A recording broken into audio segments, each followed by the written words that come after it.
Okay sir, चलिए आप सब लोगों का स्वागत है आज के पीसी में। और आप सब लोग अवगत हैं, आज हम लोगों का एक बहुत बड़ी उपलब्धि हुई है हम लोगों की। टीआरई अध्यापक भर्ती परीक्षा का परिणाम हम लोग चरणबद्ध तरीके से घोषित कर रहे हैं। और आपने देखा होगा कि कल हम लोगों ने लगभग 16 विषयों का परीक्षाफल घोषित किया और आज भी एक वेबसाइट पर एक आ चुका है, एक पॉलिटिकल साइंस का। और आने वाले समय में हम लोग 1-2 दिन में सभी परीक्षाफल घोषित कर देंगे। थोड़ा मैं इसकी पृष्ठभूमि में आप लोगों को कुछ बातें बताना चाहूँगा। आप लोगों को स्मरण होगा कि जिस समय सरकार ने ये घोषणा की थी कि अध्यापक भर्ती किया जाएगा और यह दायित्व बिहार लोक सेवा आयोग को दिया गया था, तब से लेकर के अब तक कई अवसरों पर अलग अलग तरीके से अलग अलग लोगों के द्वारा कई संदेह और कई प्रश्न चिन्ह भी उठाए गए थे। सबसे पहले तो ये कहा गया था कि आयोग की इतनी क्षमता ही नहीं है। 10 साल में आयोग ने मुश्किल से कुछ हजार नियुक्तियां ही की हैं, तो अब किसी भी हालत में इतनी बड़ी नियुक्ति आयोग नहीं कर पाएगी। उसके बाद पेपर लीक के बारे में भी लोग तरह तरह की संशय करते रहते थे, आशंका व्यक्त करते थे। उसके बाद आए दिन बार बार माननीय न्यायालय का हवाला दे करके भी लोग इसको की परीक्षा तो स्थगित होने ही वाली है। ऐसा कोई दिन नहीं था जब लोग सुबह से लेकर के रात तक लोग इस परीक्षा को रद्द करने पर लगे हुए थे। उसके बाद कई अवसरों पर लोगों को तरह तरह की भ्रांति भी उत्पन्न हो गई, जिसके कारण से लोग कहने लगे कि अपीयरिंग कैंडिडेट्स को भी मौका मिलना चाहिए। बाद में सरकार ने उसको मान लिया। उसके बाद नया एक विवाद खड़ा हो गया और वो माननीय सर्वोच्च न्यायालय के आदेश के बाद बीएड वर्सेस बीटीसी का प्रश्न उठ गया। उस अवसर पर भी कई लोगों ने कहा कि अब तो परीक्षा को पोस्टपोन कर ही देना चाहिए, नहीं तो माननीय सर्वोच्च न्यायालय की अवमानना हो जाएगी। उस दरमियान हम लोगों ने यह भी एक निर्णय लिया था कि चूंकि परीक्षार्थी संशय में पड़े हुए थे, आए दिन परीक्षा स्थगित होने की बात, परीक्षा रद्द होने की बात और तरह तरह के विवाद के कारण से परीक्षार्थी जो थे, अभ्यर्थी जो थे, वो शायद उतनी तैयारी नहीं कर पा रहे थे। इसके कारण से भी हम लोगों ने ये प्रस्ताव रखा हुआ था कि हम 75% अभ्यर्थी या रिक्ति दोनों में जो कम है उसके उतना तक हम लोग जाने का कोशिश करेंगे और उसके लिए क्वालिफाइंग जो मार्क्स है, कट ऑफ मार्क्स है, वो हम रिलैक्स भी कर सकते हैं। इसको लेकर के भी कुछ लोगों ने कहा कि अब तो गुणवत्तापूर्ण शिक्षा का क्या मतलब रह गया जब आप फेलियर कैंडिडेट्स को भी आप सेलेक्ट कर लेंगे। उसके बाद जब हम लोगों ने परीक्षा आयोजित कराई और जो प्राथमिक वाले पीआरटी वाले जब निकल के आए तो लोगों ने हल्ला करना शुरू किया कि ये परीक्षा तो ऑफिसर्स के लिए है, ये परीक्षा तो टीचर्स के लिए नहीं है, फिर सरकार की नियत ही नहीं है नियुक्ति करने की। ये सब बातें हुई। उसके बाद जब हम लोग ओएमआर शीट नहीं अपलोड कर रहे थे तो लोगों ने उसके लिए मांग करना शुरू किया कि ओएमआर शीट क्यों नहीं अपलोड हो रहा है।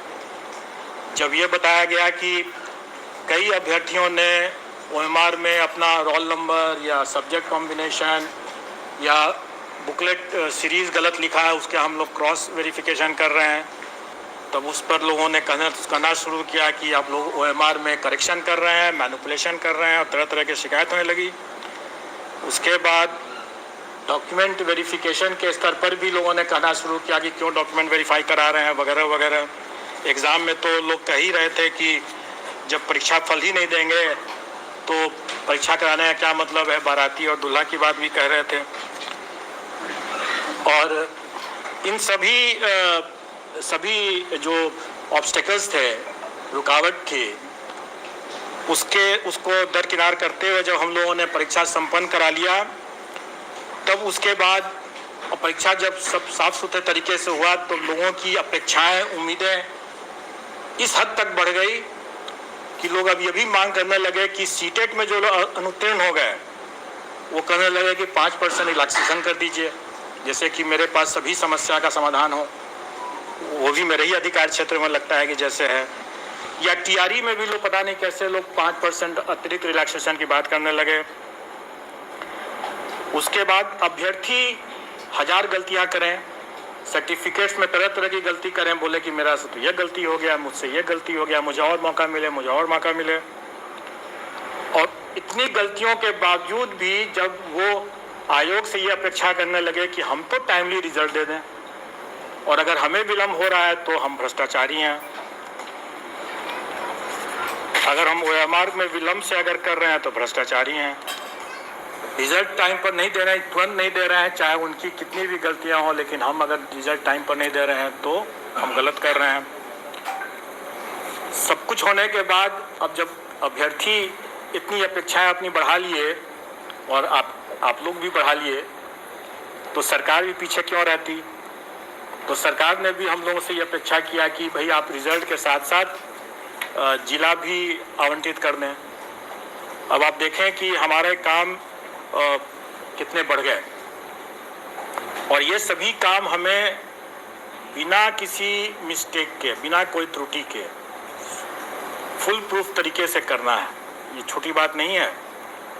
ये आयोग के पूरे टीम को मैं इस बात के लिए धन्यवाद देना चाहूँगा। हमारे एग्जामिनेशन कंट्रोलर टीआरई के हैं शर्मा जी, आयोग के सचिव हैं, और तमाम जो पीछे में जो लोग यहाँ पर नहीं है, जो पीछे में तमाम लोग जो काम कर रहे हैं, ये एक तरह से इतिहास इन लोगों ने बनाया। मैं आपको कुछ फैक्ट्स बताना चाहूँगा कि कैसे ये एक इतिहास बना है। परीक्षा हमारी संपन्न हुई 24, 25, 26 अगस्त को और अभी 2 महीने भी नहीं हुए हैं, 60 दिन भी अभी नहीं हुए हैं और हम लोगों ने 43 पेपर विषय उसका परीक्षा फल बना लिया है और सभी कैंडिडेट्स को हम लोगों को जिला भी आवंटित करना था, इंटू 38 कर दीजिए, तो हर जिला के लिए भी हम लोगों ने सूची बना लिया है। आप लोगों ने देखा होगा कि अभी तक जितने परीक्षा फल घोषित हुए हैं सब में जिला भी हम लोगों ने आवंटित कर दिया है। तो अगर देखा जाए तो 43 प्रश्न अगर विषय अगर मान लें, अगर उसको ये मान लें तो एक दिन भी अगर एक पर लगाएं अगर, तो उससे अधिक कितना फास्ट हो सकता है। दूसरा ये भी कि आज तक बीपीएससी के इतिहास में इतनी जल्दी इतने ढेर सारे रिजल्ट्स नहीं दिए गए हैं, ये प्रथम हुआ है। दूसरी बात, जो लोग कहते रहे कि हम लोगों ने रिलैक्स कर दिया क्वालिफाइंग कट ऑफ को 75% हासिल करने के लिए इस उद्देश्य से, और इसमें गुणवत्ता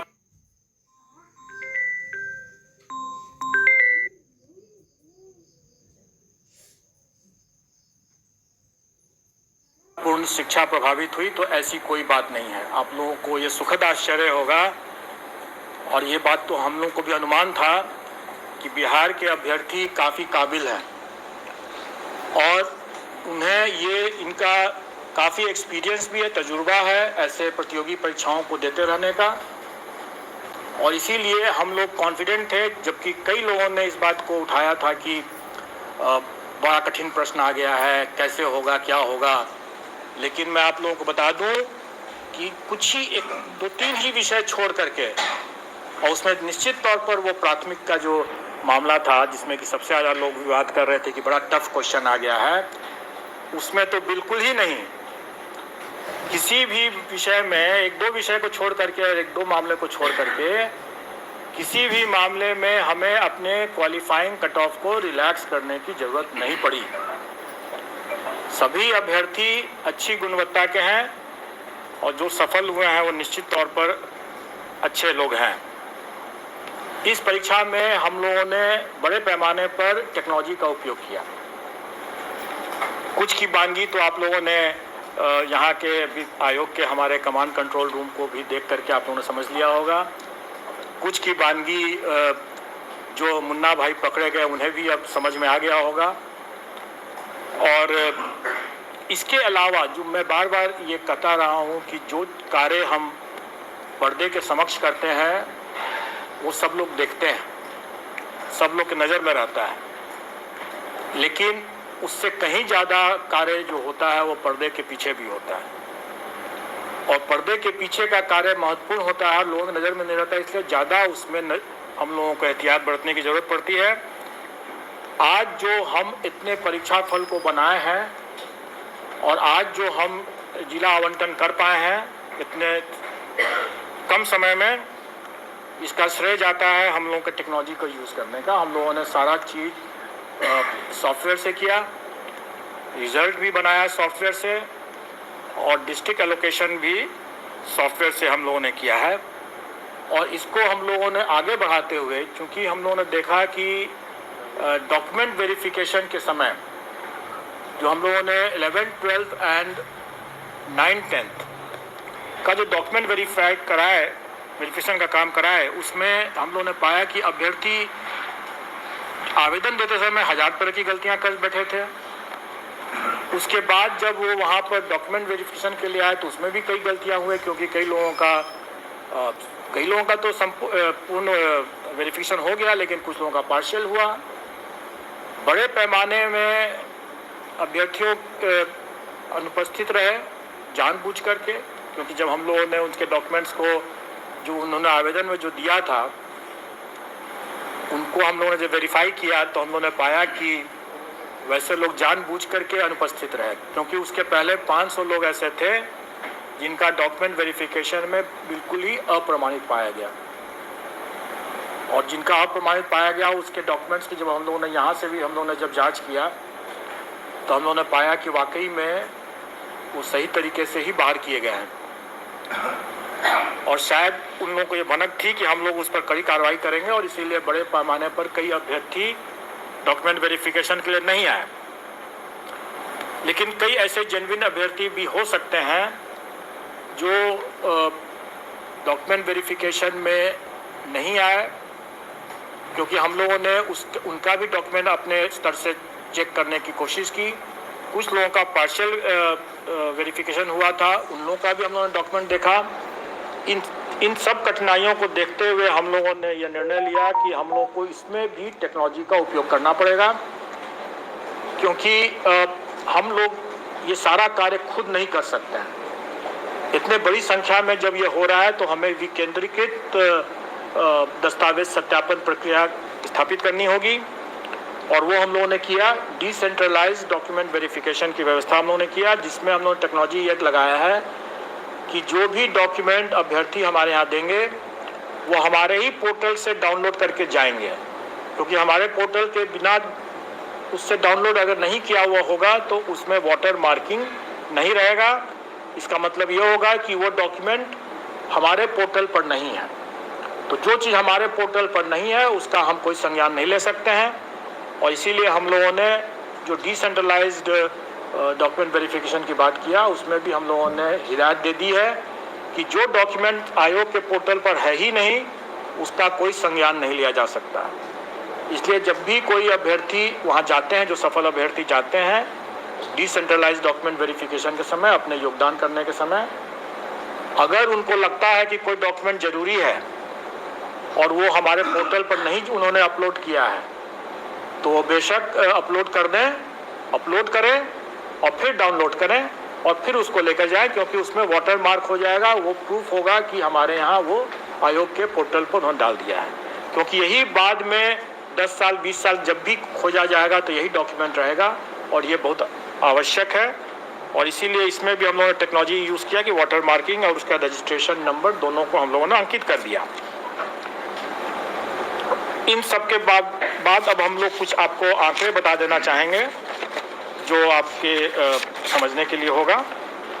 और इसमें 11-12 की जो वैकेंसी थी उसमें 57,602, उसके अगेंस्ट में हम लोगों ने 23,701 रिजल्ट दिया है। यह रिजल्ट कम नहीं है, क्योंकि टोटल अभ्यर्थियों की संख्या मुश्किल से 30,000 से भी अधिक नहीं थी इसमें। अभ्यर्थियों की संख्या जो थी इसमें 37,000 थी, जबकि रिजल्ट हम लोगों ने 23,701 दिया है। मैं उसका भी आपको विश्लेषण बता दूंगा। अभी हम लोग जो 11-12 का मामला है उसमें 23,701 हम लोग रिजल्ट दे रहे हैं।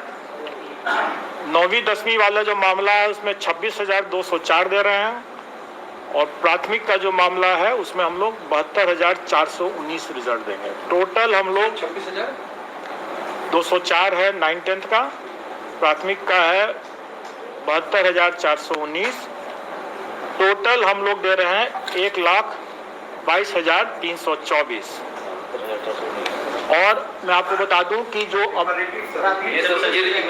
आप लोगों को मिल जाएगा, मैं थोड़ी दूसरी बात बता देता हूं, मैं उसके बारे में बता रहा हूं। आप प्रश्न पूछेंगे मैं जरूर जवाब दे दूंगा। अभी मैं कुछ फैक्ट्स आपको बता रहा हूं। 1,22,324 अभ्यर्थी हम लोग के सक्सेसफुल हुए हैं। 1,22,324 टोटल है। और अगर हम लोग थ्योरेटिकल मैक्सिमम देखें, मतलब कहने का ये है कि कुछ विषय में अभ्यर्थी बहुत कम है, वैकेंसी ज़्यादा, स्वाभाविक है कि उससे अधिक हम दे ही नहीं सकते जितने अभ्यर्थी हैं। तो थ्योरेटिकल मैक्सिमम जो था वो 1,70,461 नहीं है, क्योंकि अभ्यर्थी कई विषयों में बहुत कम है वैकेंसी से। तो टोटल थ्योरेटिकल मैक्सिमम था 1,32,000, 1,31,000 कुछ 100 है, 1,32,000 मान लें। तो उसके विरुद्ध हम लोग देखा जाए तो हम लोग की उपलब्धि जो है वो 93% है। अब आप लोग जितनों का भी ये कहना था कि सरकार की नियत ही नहीं है अपॉइंट करने की, तो आप स्वयं समझ सकते हैं कि हम लोगों का क्या नियत था और हम लोगों ने क्या किया है। अब एक प्रश्न एक है जरूर, और वो प्रश्न है कि अभी जैसे पूछा भी किया कि बीएड वर्सेस बीटीसी का क्या होगा। तो इस पर तो मैं आप लोगों को सिर्फ एक गाने की पंक्ति बोल सकता हूँ कि तुम्ही ने दर्द दिया है तुम ही दवा देना।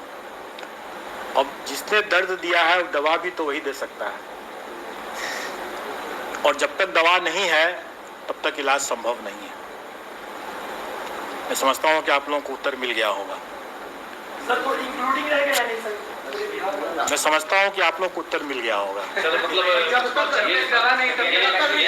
ये क्लियर हो गया ना सर, रिजल्ट दे रहा है प्राइमरी का। रिजल्ट हम प्राइमरी का बिल्कुल देंगे जी, इसके बाद बिल्कुल देंगे। जब निकल जाएगा आप लोग खुद ही, हम लोग के पोर्टल से आप लोग पता चल जाएगा। मैंने बता दिया कि जिसने दर्द दिया है दवा भी उसी को देना है, अगर दवा नहीं है तो कोई इलाज भी नहीं है। दर्द के साथ आगे जीवन आगे बढ़ाना पड़ेगा। दुर्गा पूजा से पहले दे रहा है रिजल्ट प्राइमरी का सर? हर एक प्रत्येक रिजल्ट जो है वो दुर्गा पूजा के पहले हो जाएगा। पोर्टल पर आ जाएगा, सारा पोर्टल पर आ जाएगा। और मैं तो यही कहूँगा कि हम लाए हैं कश्ती तूफान से निकाल के, तो अब तो सफल अभ्यर्थियों के हाथ में है कि वो कैसे इसको संभाल के रखते हैं। वाटर मार्क को लेकर, तो उसका मतलब समझ, वाटर मार्क को लेकर अभ्यर्थी लगातार कॉल कर रहे हैं, उसमें जो अपलोड किए हैं सर उस पर नहीं है, कोई अंक कट जा रहा है, तो उनके साथ क्या होगा? कुछ नहीं होगा, डोंट वरी।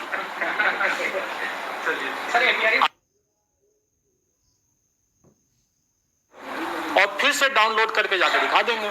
सर एक सवाल है, आपने कहा सबसे तेज रिजल्ट दिए हैं, लेकिन रिक्तियों के मुताबिक अगर देखा जाए तो नहीं, हमने ये भी कहा कि हम लाए कश्ती तूफान से निकाल। सर योग्य पूरे तूफान के माहौल से हम लोगों ने कश्ती निकाल के लाया। सर सीटें खाली रह रही, क्या मानते हैं अभी भी योग्य अभ्यर्थी कमी है बिहार में? देखिए, जो सीट खाली रह जाती है या जैसे डॉक्यूमेंट वेरिफिकेशन जो अभी प्राइमरी का डिसेंट्रलाइज्ड वे में नए तरीके से अभी होना बाकी है, जो कि योगदान के समय होगा। जो डॉक्यूमेंट वेरिफिकेशन हम लोगों ने कराया डिसेंट्रलाइज्ड वे में 9, 10, 11, 12 का, उसमें जो हम लोग का पार्शियली वेरीफाइड हुआ उनको हम लोग फिर से मौका दिए हैं और वो वहाँ पर जाकर के दिखा सकते हैं। उसके अलावा ये भी है जैसे बहुत बार लोग बोलते रहे हैं कि कई अभ्यर्थी अपना गलत सर्टिफिकेट दे दिए जो कि उनकी अर्हता नहीं थी। अब एसटीईटी की परीक्षा, बीएड की परीक्षा के पहले या बाद में, या पीजी की परीक्षा के पहले या बाद में, ये सब निर्णय राज्य सरकार को करना है। लेकिन अगर मान